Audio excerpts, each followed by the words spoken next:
Welcome to The Informant, the podcast that talks about anything and everything. We cover from sports, religion, politics, social, you name it. I'm your host as ever, Doc McLeod. So without any further ado, let's delve right into it.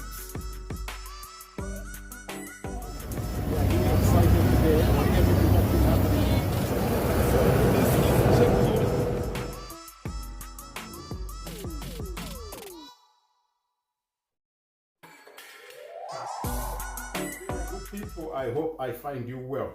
Right, let's go right straight into the issue of Gukurahundi. Now that the president has given the green light to talk about it, I think it is also the best time to speak about it. Otherwise, before then, it was a very, very sensitive issue to delve into because of its sensitivity.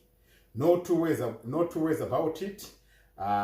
When the atrocities happened, it was very difficult to find a way to approach it because of it will always obvious step onto the toes of the aggrieved. But now, because he has given the green light to have it discussed, approached, or looked into, it should also give us the platform to try and make sure that we also put our 2 cents onto platforms and see what people think and how other people feel it should be handled. Having weighed upon it, you will see that most of the people that are aggrieved are people from the Matebeleland area. And they are rightfully right to do so because this is where the atrocities took place. But considering the fact that it wasn't a tribal issue, I want to put it very right here, because there is also some people that have migrated from other parts like the Mashonaland, who were also staying in the Matebeleland area. Some Shonas also passed away in the process. I've got a very close relative of mine. This guy that you call Sabuguchiminya, his father's sister, one of his sons, also passed away in there. Remember, they are Shona. I'm very related to this gentleman who's becoming the Monumutapa personnel. I'm very related to them. I'm not, like I told you, he is my relative. I cannot hide that. So to me, when I look at it, it became more of a tribal issue because of the place of incident, Matebeleland. But who was beyond it is not what we very much want to talk about here. I don't want to step very much into the sensitive corners of the whole issue. I want to speak what I feel is the best way to handle this. When the atrocities happened, you should understand that by then, the sitting current president, Emerson Dambudzo Mnangagwa, was the Minister of State. And Honorable Sekeramai was the Minister of Defense. But there is sort of like an acceptance to the person of Sekeramai by the people from Matebeleland. He has actually at some point engaged him. That at the very same time, they consider him to be very moderate when it comes to this issue. I want you to take note of the 3 things that I'm going to make. Number 1, they consider Sekeramai to be very moderate when it comes to dealing with this issue. Number 2, they see him being very remorseful. Number 3, they see a willingness in him to accept responsibility. So those 3 factors have actually put him in a better position, according to me, to see him as the best person to use for confronting this issue or dealing with this issue or tabling this issue, whichever way you want to put it. ZANU or Zapra cadres, they are more welcoming to the person of Sekeramai than anyone else that might be put to front this. So I don't know if the sitting president can revisit the people that he has put to front this whole issue and have a person of Sekeramai to lead, especially when it comes to addressing this very, very, very sensitive issue, which has caused a serious tribal divide within our nation. It's no secret. The people from Matebeleland are aggrieved about it. And people from Mashonaland seem not to be very much worried about it because I am from Mashonaland. We don't seem to have been affected by it. So the importance that is put onto it by people from Matebeleland does not weigh or equate to the importance it is put at by people from Mashonaland. But having lived in the diaspora, where I want to believe that 75% of people that have migrated out of Zimbabwe, they are from Matabeleland, you will see that most of the time there's a bit of tension. And this issue is always discussed, be it at barbecues, be it at parties, wherever you meet, even in sports, social circles. It's an issue that people from Matabeleland keep on trying to bring forward. A person like me serves better. My mom automatically is formerly from South Africa, so she falls on the Ndebele side. Her surname is Umutungangwazi. Umuntungangwazi, that's her surname, so they call her Mutungwazi, right? That's my mom's surname. My father is a Makore, a proper Liwa. I'm from Buhera. I'm from Buhera, where the chief is from. That's my home. That's my homestead. So we are those people who follow on the Mashingo line. So I tend to be very free to discuss about it, because it's an issue that could be tabled even indoors in our house, and you would see that we would make jokes out of it. Why? Because of my parental union. My father being Shona, my mom being the Dele blood, and a bit of mixed race. Anyway, let's push more into this. Sydney Seplame instead is spoken highly. It's spoken highly of by people from Matabeleland, and was also spoken highly by some people from Matabeleland who are now late. Some people that spoke highly about him, number one, was John Nkomo, the brother of the late founding father of ZAPU. At the very same time, there's another lady, Tenjiwe Lisabe. She also spoke highly about Sekeramai. And we speak about Joseph Musipa. He also spoke highly about Sekeramai. Last but not least, we speak also of the late Dumiso Davengwa. He also spoke highly about Sekeramai because of the three things that I mentioned. Number one, his moderation to the whole effect about the incident. Number two, his remorsefulness to the incident. Above all, the willingness to accept responsibility. So if this issue is to be tackled, discussed, or tabled, I strongly feel, I'm not saying I'm correcting what the president is doing, I strongly feel that Sekeramai is the best person to front this. If he can be used, I see us making progress to making sure that we settle this once and for all. Interesting enough, there's one thing that I might want to say. You will see that it might not be surprising, this is according to me, it might not be surprising that people from Matabeleland are not looking for an apology, but they are looking for acknowledgement. Take this. They might not be looking for an apology, but are just looking for an acknowledgement. Maybe that will heal the wound that was inflicted during this mad moment of the Gukurahundi. Right. When we start to look at what actually happened, what actually transpired, you will see that we will refer again also to the incoming of the sitting president, Emmerson Dambudzo Mnangagwa. He came into power in 2017 after being invited by the personnel that had performed the soft coup. We all know that. I was there. I was a part of people that were there. I'm one of the people that were filming every event. I had just flown in because I knew there was some time that God had qualified. How I got though, nobody knows, but I was there. If you go to my previous videos, you will see that I was one of those people who were filming the whole event just before it happened and until the day it happened. I was there live and direct. Let me give other people a background history to understand this coup. Other people might assume everyone knows because our knowledge of politics is slightly different. Other people have got an in-depth knowledge of politics and its transparency. Other people, they just react from information they hear on the surface. Let me go down a bit deeper. To some other people, it's information that they might be knowing. But to most people, it can become good news for them to try and follow up in detailed knowledge pertaining the current status of our nation. The coup that took place in 2017, initially, it was meant or targeted to take place in 2014. And this is how it was supposed to be. What triggered the 2017 coup to take place was the elimination of Emmerson Dambudzo Mnangagwa from the ZANU-PF at one of their things. one of their rallies, I think it was a Trufaro, if I remember very well, where he was kicked out of the party.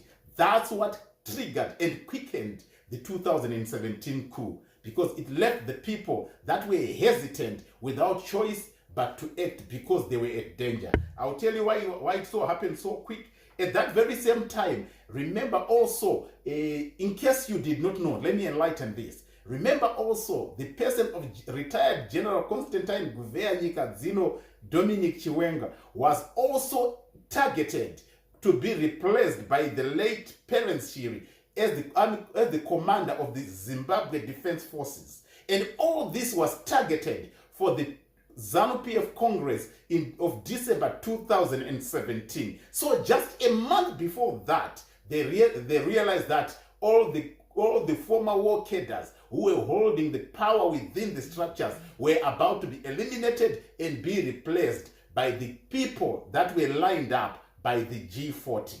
I want you to understand why people like Xavier Kasukwere are in trouble, and why people like double-headed Jonathan Moyo are in trouble, and especially Jonathan Moyo, and why he cannot come back to Zimbabwe. And I'm so intrigued as to why the person of what's his name, who's come back to Zimbabwe and ended up being arrested. Right now he's in prison. Those were the people that were pushing for the ousting of E.D. Mnangagwa. At the very same time, for the ousting of people like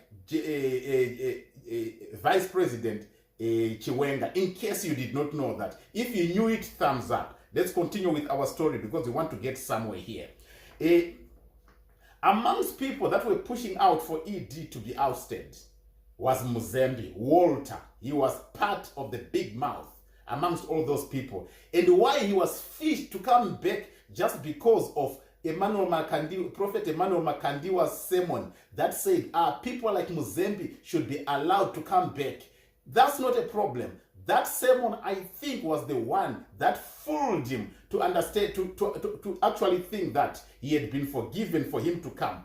You know, one line might be cleared, but you need to verify to see that all your lines of responsibility and accountability are all cleared. He was not properly guided to what was happening. Henceforth, he came, had a meeting with the president, but still went on to be arrested by the Zimbabwe Anti-Corruption Commission. Reason being, he did not verify all the lines that were pointing to his atrocities that made him to run out of the country for him to come back again. He cleared one line, but he did not clear other lines. While these things are being negotiated for his release, but for now, he's still going to be there for quite a while. But I want to believe things are moving well behind the scenes. Anyway, let's continue to move because we've got a lot to discuss pertaining the Gukurahundi issue. Right.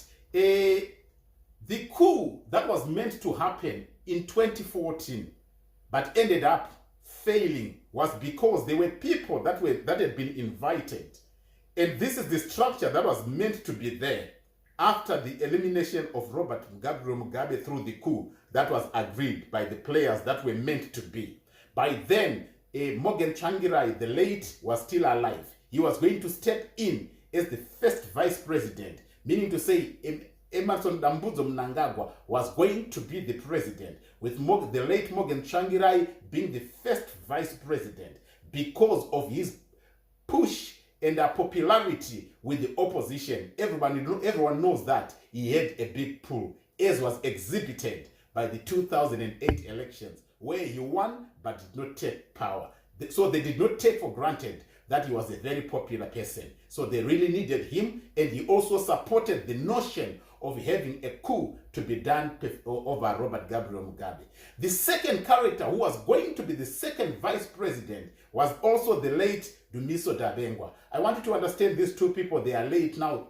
So Morgan Tsvangirai is late, Dumiso Dabengwa is late. Dumiso Dabengwa passed on in 2019 in Namibia, and Morgan Tsvangirai passed on in 2018 in South Africa. So those two people were initially meant to be the vice presidents of Emmerson Dambudzo Mnangagwa after the planned coup of 2014. But the deal fell through. Reasons why the deal fell through. It is because of three things that they failed to agree on. Number one, it was the Gukurahundi final resolution.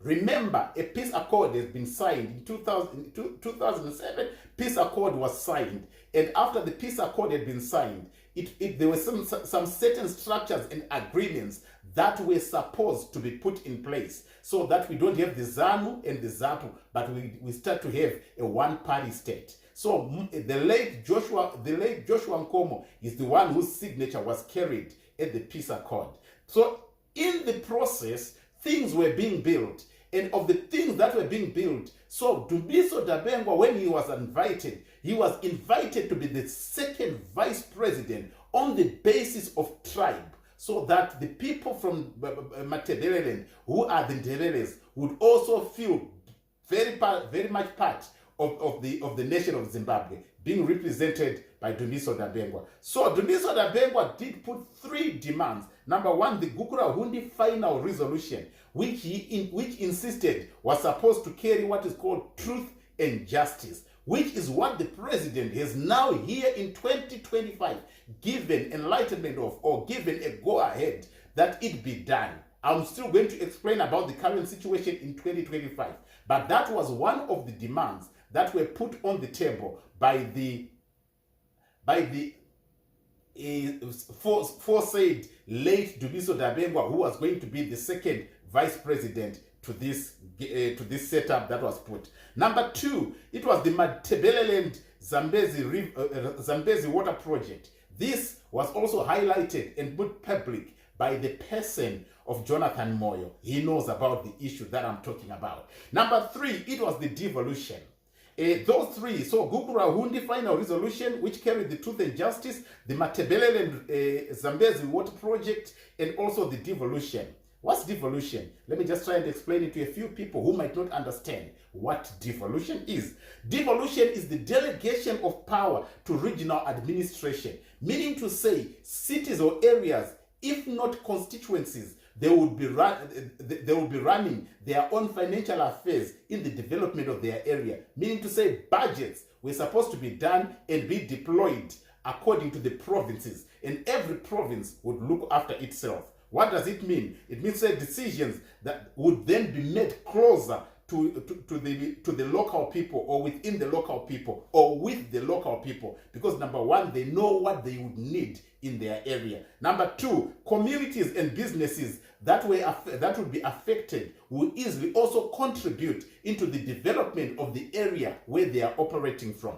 There's a document which is what we call the devolution program. It's an 18-page document, and I'm attaching it here for other people to see what has been put. I'm not going to put all the 18 pages. I'm just going to put maybe the first 2-3 pages for you to see. The rest, I think you should be able to access it. It should be by now be on the internet. I would want to think so, to those who want to read more about it. These are some of the documents that we read to try and understand what it is that other people are dreaming of about the nation of Zimbabwe, rather than just pushing for somebody to be ousted when you don't carry a vision. So this document about devolution will tell you everything that was put in, everything that is expected, which is also now being used in line with the 2030 mantra, which is also being pushed as the vision for the middle income nation of Zimbabwe. If you look at that devolution document, it carries everything that you'd want to know. It's an 18-page document, like I said. So what then happened? After this was put as a proposal, the sitting president did not accept it by then.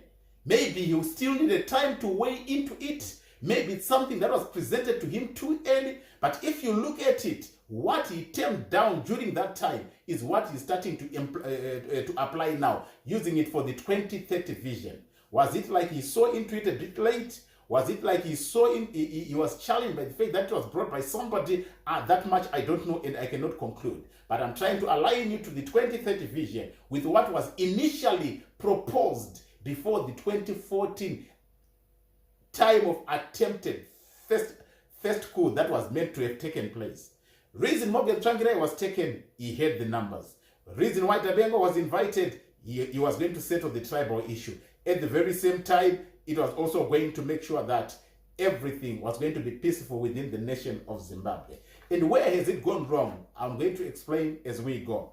People like Mzembe, people like Grace, the late former First Lady of Zimbabwe, people like Jonathan Moyo, people like Ignatius Chombo, people like Xavier Kasukwere, they are the ones who characterize the actions of the army to say whatever they were trying to do in the coup elimination of the sitting president was treasonous.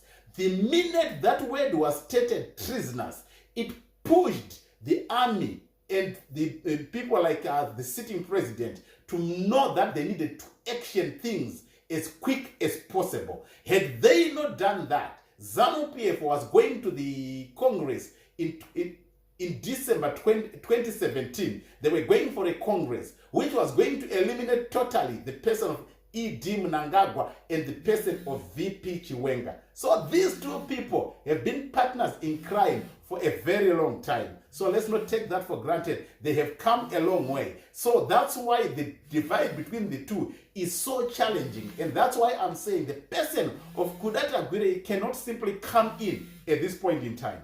Why are people saying that the Kudata Gwire is not the right person? It is within the system and the structures of the ZANU-PF Central Committee. This is where the decisions are made on who is supposed to be the candidate or the candidature to represent ZANU-PF going forward, be it from the next elections, which are earmarked for 2028. But at the very same time, don't also forget that the Monomotapa is another line that has been set intelligently by, I would want to say, by the sitting president. If this 2030 mantra, which is through Sengezo Shabangu, doesn't work, then the Monomotapa will take over and then push that the sitting president be there until 2030 as he sees through his vision. So you might not like him, but one thing that I should tell you about that gentleman, politically, he's a strategist. He can outsmart you. He operates 10 steps ahead every time. So consider this. The 2030 mantra, which was being pushed through Sengezo Shabangu, has now been quietened. But it does not mean to say it has been quietened. At the very same time, you see that there is another line that has been pushed now, which is the Monomotapa line, where Sekuru Chiminya is saying, at this point in time, I am now the owner and the ruler of this, and whoever comes in has got to report through me, be it the prime minister, and is also going to have one vice prime minister. Those people, they have to come through me, and they are now waiting to fully implement. Right now, they are doing the foundations. They are going to fully implement is taking over in 2028, where Security Minya is now going to say, right, myself, Semuri Dziwenyika ya Zimbabwe, this is what I am now proposing. I want the sitting president to retire from being the president. And from today, I'm ordaining you or anointing you to be the prime minister. You are now going to be accountable to me as the chief. You are now going to be accountable to me. And I am going to give you 2 years to see how you are going to fare. Meaning to say 2028 is still on, but not from the channel that you all know, but through the Monomotapa. This should open your eyes into the political arena and the political fry of how things are being done. ED is smart when it comes to this game. Size him at your own peril, but he knows how to play this game. So basically, this is now the new line that is being pushed. You will see Chief Chiminya becoming very active just before 2028.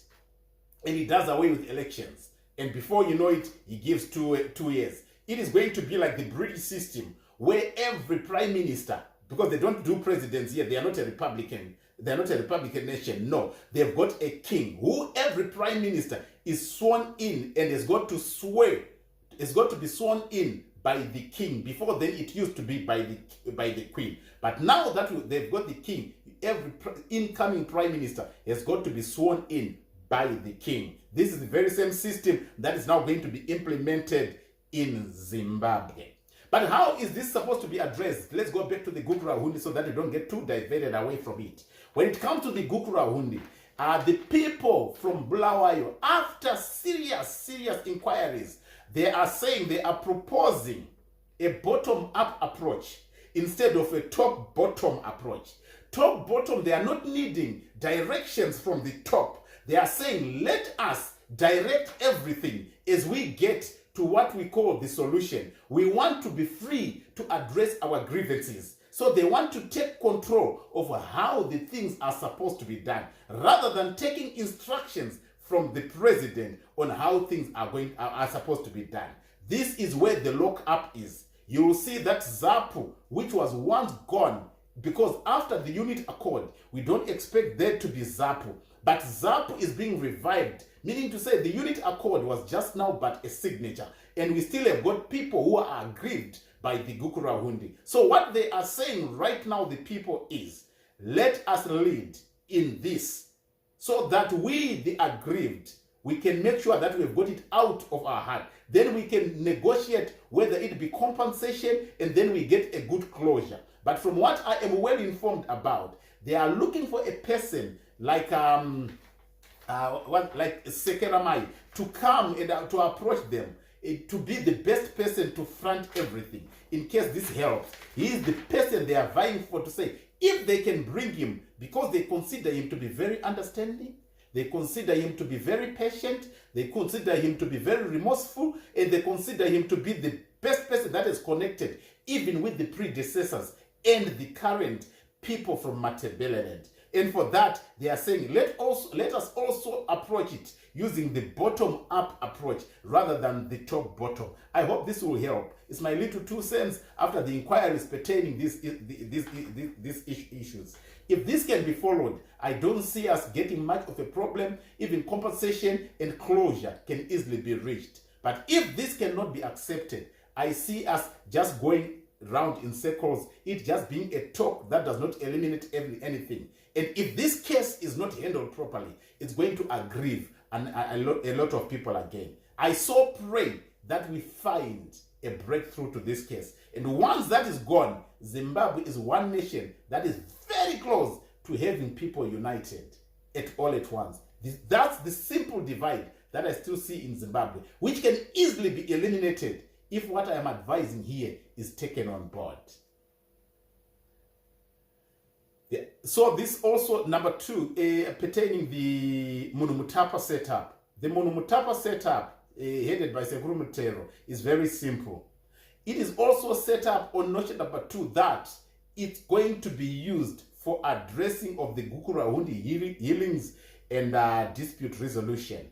That's the reason why it's there. So we are going to start to see a lot of chiefs being put, Chief Ndiweni, the Matabeleland, Chief Chiminya, in the Mashona, all those areas. We are going to have quite a number of chiefs sitting and addressing issues from within the system of it. All of them reporting to Sekuru Chiminya as the main person pertaining to this. So this Gukurahundi issue is very simple. According to my suggestion, let's front a person of Sekeramai, and then if he can be begged by the churches, I see us making progress pertaining to this. At the very same time, the chiefs, they really need to be very active in regards to this, especially Chief Ndiweni. You need to be very upmarch on your feet and very active, leading in the directions, liars from outside, so that you don't step on the toes of the people that were directly affected, but you be the proper representative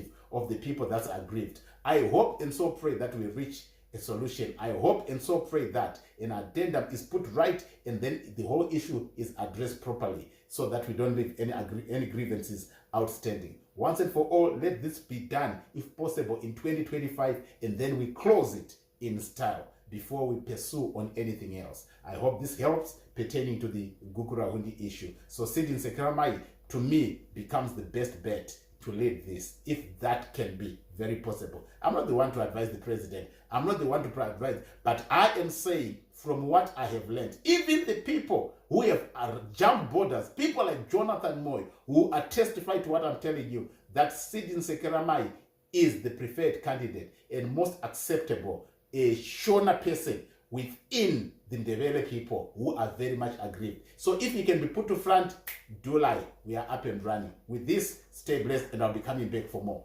Bye for now.